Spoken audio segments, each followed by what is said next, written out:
बेमारनि थाखाय जा मुलिफोर होदोंना ओरैनो प्रार्थना जेबो होआखै मुलि थुलि जेबो होआखै खालि प्रार्थनाल' खालामो।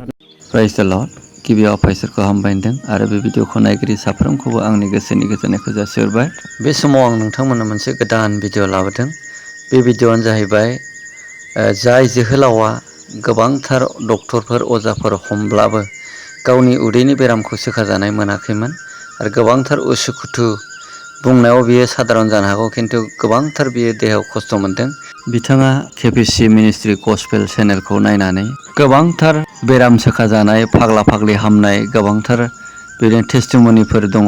बेफोरखौ बोरैबा इउटिउबाव ग्रोब लोगो मोननानै नुसननानै हाब माथो बेहाय बिदि बिदि बेमार हामो नै बेखौ खोनानानै नुनानै बेबायदिनो आरो फैनानै रायलायनानै फैनानै फंफ्रोमबो इसोरनि बाथ्राखौ मानिनानै बिथांनि जे अजा डाक्टार हमब्लाबो हामनो रोङै बेराम बे बेरामखौ बिथाङा सोखाजानायखौ मोननो हादों। ओंखायनो गोबांथार इसोरखौ धन्यबाद होदों बिथाङा।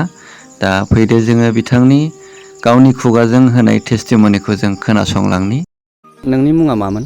जनि कुमार ब्रह्म। जनि कुमार ब्रह्म। ओमफ्राय जायगाया नोंना मामोन? बावबाय। आंना नोंनि गामिया? चिरां दांथला। दांथलाव? निलिबारि। दांथल निलिबारि? औ। आच्छा। ओमफ्राय नोंनि बेमारा जेनेबा बेसे गोबाव जाखोमोन? आंना नभेम्बराव जादों। थांनाय नभेम्बर? औ थांनाय नभेम्बराव। माबायानो जाहैबाय 7 माससो जाबाय। औ। माबायदि जायोमोन जेन'बा?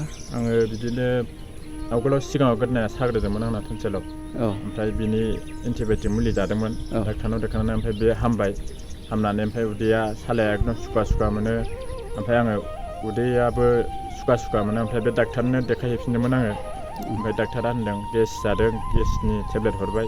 ओमफ्राय बे मुलिखौ जानानै खेबथाम लायदों आङो बे मुलिखौ। ओमफ्राय बेखौ जानानै मोजां मोनाखैमोन आङो। ओमफ्राय बिदिनो दस्रा डाक्टारनाव देखायबावबाय बङाइगावआव। ओमफ्राय बेहाय देखायना होनबाय सन'ग्राफि खालामनांगोन होनबाय। सन'ग्राफि खालामनायाव नर्मेल मोनजोबदों। जेबो मोनाखै? उदैयावबो जेबो मोनाखै? उदैयाव जेबो गैया। ओमफ्राय आरो दस्रायाव आं सिटि स्केन खालामबावदों चिराङाव काजलगाव हस्पिटालाव। बै माबायाव JSP आव? औ JSP आव बेहाय सिटि स्केन खालामनायाव बेहाय नर्मेल मोनजोबदों। बेमारखौनो मोनाखै। ओमफ्राय उनावहाय नों मा डिसाइड खालामखो जेन'बा? आङो बिदिनो अजाफोर हमबावदों? अजा बांगाल अजानाव थांदोंमोन आङो। ओमफ्राय बे होनदों मानसिनि नोजोर नांदों होनदों। ओमफ्राय गावनो थाफिस गानहोहरदों बे बांगाल अजाया। ओमफ्राय बेखौ गाननानै एसे सोलायनाय बायदि मोनदोंमोन। ओमफ्राय उनाव जाफिनदों। मोजां मोनाखै। ओमफ्राय फाइनाल उनावहाय नों मा डिसाइड लाखो? फाइनाल उनावहाय आङो बिदिनो इउटुबाव नायबाय थायोमोन आङो। ओमफ्राय बे आंनि चेनेलखौ? बे चेनेलखौ नङा, आङो दस्रा चेनेल नायोमोन बिदिनो। आच्छा। ओमफ्राय आङो सासे लोगो दंमोन आंनिनो ओरै रानिखाथा फिसायनि खृष्टान लोगो। ओमफ्राय सानसेखालि आं बेनाव फन हरना बुंबाय आङो नोंसिनि थुक्राझाराव मा मिसन दं नामा? आंनि देहाखौ सुग मोनाखै होननानै सोंदोंमोन आङो। ओमफ्राय बे होनदों थुक्राझारावथ' मिसन दङ। ओमफ्राय नों बे खुनु फैसा आरि लाया, नों फोथायनायजोंसो खोथा। नों थांनायबानो जाबाय होनबाय बे लोगोआ। ओमफ्राय आंथ' बाहाय थांनाय जायासै। बिदिनो जेबो बारा कन्टेक्ट खालामा नालाय। ओमफ्राय आङो बिदिनो इउटुबाव नायै ओमफ्राय बिदिनो डिब्रुगड़निखौ नायबाय थायोमोन आङो। डिब्रुगड़नि बे एसामिसआ। ओमफ्राय आं सानोमोन बाहाय थांनो हाबा मोजां जागौ नामा आंनि बेमारा बिदि सानोमोन आं। ओमफ्राय बिदि नायै बे कासिक'त्रानि इउटुब चेनेलखौ आं मारैबा मोनफ्लांनाय जादों। ओमफ्राय बेहाय बे आदानि नाम्बार दंमोन। बे नाम्बाराव आङो कन्टेक्ट नाम्बार होखानाय नालाय बेहाय कल खालामदोंमोन आङो। सिगाङाव SMS हरग्रोदोंमोन। ओमफ्राय आदाया खननै SMS हरनायाव रिप्लाय हराखै। ओमफ्राय बिदिनो सप्ता खनसेनि उनाव आङो फन खालामथारदों बे आदानो। ओमफ्राय फन खालामनायाव आदाया होनदों आं थांनो हागोन ना आदा होनदोंमोन आं। ओमफ्राय आदाया होनदों फै नों फंबाय। ओमफ्राय अबेनि होनना सोंबाय आं काजलगाव खाथिनि होनबाय। ओमफ्राय सानसेखालि फैनानै आदाया बुंबाय नों दा बेलासियावनो फैदो होननानै बुंदों। ओमफ्राय थेवबाबो आङो सौफैनो हायाखै। साननै सानथामनि उनावसो आङो बे केयार सेन्टाराव सौफैफिननाय जादों। कासिक'त्रायाव? औ बाहाय सौफैनानै आङो बिदिनो बे आदामोननि प्रार्थना खालामनायाव आङो 21 दिन फास्टिं मोनदोंमोन। ओमफ्राय बे फास्टिंनि गेजेरावनो आङो आंनि बेमारखौ लासै लासै सोखाजानायखौ मोननो हादों। नोंनि बेमारा एक्सुवेलि माबायदि जामारोमोन? आंनि बेमारा एकदम खिनायाबो क्लियार जायामोन। ओमफ्राय उदैया एकदम गेस जानाय बायदि मारैबा दुनाय बायदि मोनबाय थायोमोन। क्लियार मोनामोन।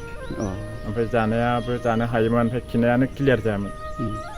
ओमफ्राय नों दा कासिक'त्रा प्रेस सेन्टाराव नों जे बेमार जादोंमोन बे बेमाराव माबा मोनसे मुलि थुलि मोन्दोंमोन नामा?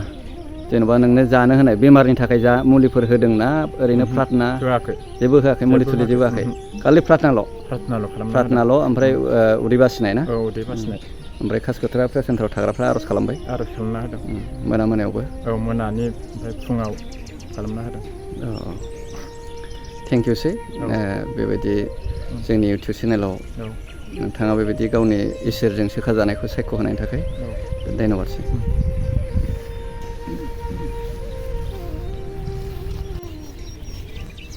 दा आं नोंथांमोननो कासिकत्रा प्रेयार सेन्टारनि सिनारिखौ एसे दिन्थिनोसै आरो जाय बिथाङा बेमार सोखाजादोंमोन बिथांनि थानाय रुमखौबो आङो नोंथांमोननो खोन्थानोसै। आमाय चक्लेट मारै दंब्रा मोजाङै दं हामबाय दा दे बिथाङाबो गोदाव सोराव बेरायलाबायग्रामोन काश्मिर बेरायहैग्रासो